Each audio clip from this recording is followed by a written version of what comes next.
période de commémoration. Des réfugiés au nombre de 54 ont été accueillis sur le territoire du Rwanda. Ils doivent être hébergés temporairement dans le camp de Rusizi après avoir fui l'insécurité qui, selon eux, les menaçait.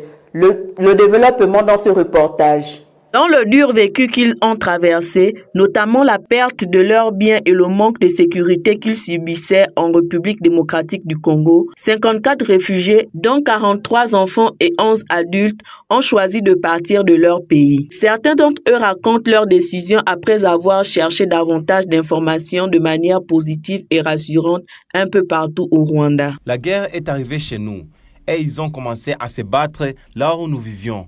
Le bruit des balles nous a obligés de fuir. Nous avons couru sans cesse. En chemin, nous croisions des hommes armés qui nous battent et nous déplaient de notre argent, de nos beaux vêtements et de tout ce que nous avions.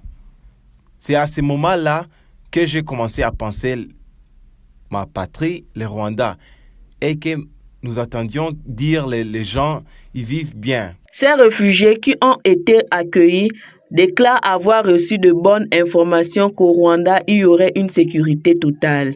C'est ce qui les a conduits à prendre la décision de quitter les forêts de la République démocratique du Congo.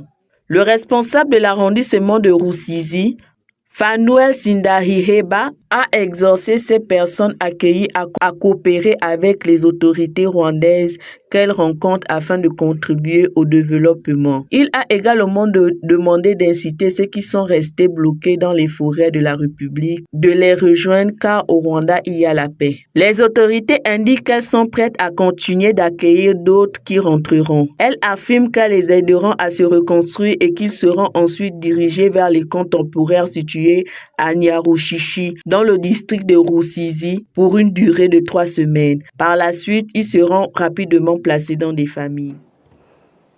Le président Paul Kagame a reçu le